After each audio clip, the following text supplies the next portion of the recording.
जों जयनिखौ गुबुन पलिटिक्सनि बायदि जों रावखौ बोनानै लाबा हा बिसोरो बोना लाबोगोन 500 थाखा होगोन हा सेरेब बथलसेजों माने बयलार केजिसेजों खाना जाहोनानै जों मेम्बार लाबा मेम्बार जानांगोन गावनि मोन्थायखौ गाव सांग्रां जानानै नागिरनाय जे बेयाव सब सांग्रां मानसि सब मेलेम गोनां मानसि M A pass B A pass जानो जे मेलेम गोनां बि नङा एम ए पास बि ए पासआ दा जाम्बा इसोरो जाम्बा मानो होनबा इउ पि पि एल जिन्दाबाद सासेया बुंदों बि पि एफ जिन्दाबाद सासेया बुंदों कंग्रेस जिन्दाबाद सासेया बुंदों बिजेपि जिन्दाबाद मुर्दाबादजों रायजोआ जेबो डेभेलप जाया इनि कारणे जुदि एम ए बि ए पासफोरा जुदि मेलेम गोनां मानसिब्ला भटार्स पार्टियाव लैहोर फैनांगौ इयुन जिथु भबिष्यत এই भबिष्यतआ मोजां जानांगौ बेखौ साननानै गासैबो सेंग्रा सिख्ला गासैबो लाइमोनफोरा भटार्स पार्टियाव लैहोर फैनांगौ बेखौनो जों खावलायो दिनै चिरां डिस्ट्रिक्टनि आन्डाराव सिडली ब्लकनि भटार्स पार्टी इन्टारनेशनेल कमिटिनिफ्राय दिनै माने सार्केल रेलि लानाय जादों सार्केल रेलि लानायनि थांखियानो जादों रायजोफोरा सांग्रां जानांगौ ओरैबायदिहाय जोङो बिपिएफ इउपिपिएलखौ जिन्दाबाद होनानै जेबो लाब गैला दिनैनि दिनाव रांखान्थिनि उदांस्रिनि थाखाय साफ्रोमबो भटार्सआ सांग्रां जानांगौ आरो गावनि मोन्थायखौ नागिरनांगौ बिनि थाखायनो एलार्ट जाहोनायनि थाखाय जोङो बे थांखिखौ लानाय जादोंमोन आरो फैयै बे जोबथि समाव जोङो मेम'रेन्डाम होनाय जाबाय मेम'रेन्डामा थ्रु माने डिसि अफिसनि थ्रुयैदि प्राइम मिनिस्टार इन्डियानि आरो आसामनि गभर्नरनि खाथिसिमहालागै जोङो जिथु डिमान्ड भटारशिपनि डिमान्ड बेखौ जोङो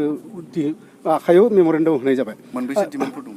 मोननै मेनलि डिमान्डआ मोनसे जादों भटारशिप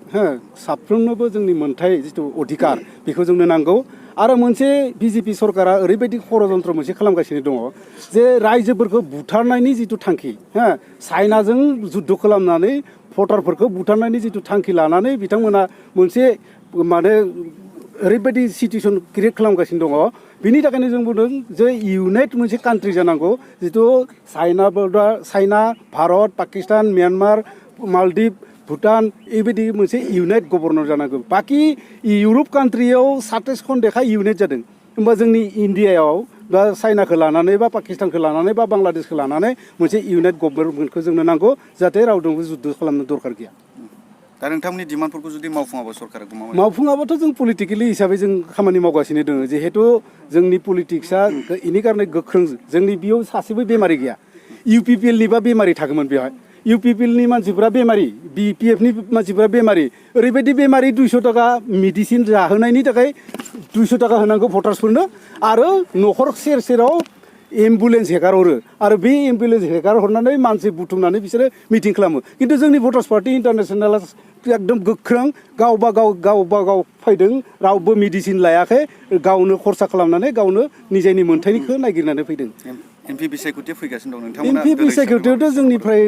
फाइट थागोन जोंनि केन्डिडेट थागोन मानो होनोब्ला 2011 सनाव 2 डिसेम्बराव पार्लियामेन्टआव पास जानायनि उनावबो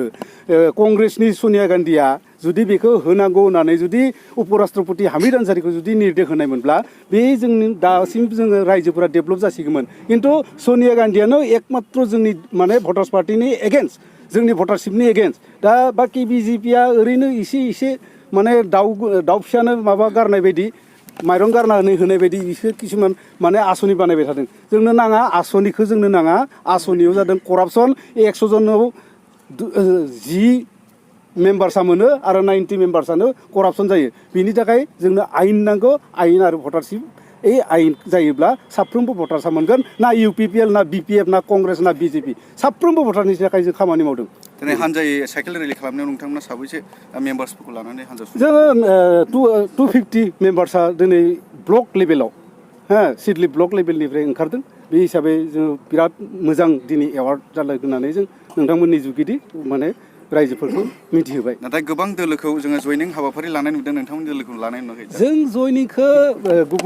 गुबुन पलिटिक्सनि बायदि जों रावखौ बोनानै लाबा बिसोरो बोना लाबोगोन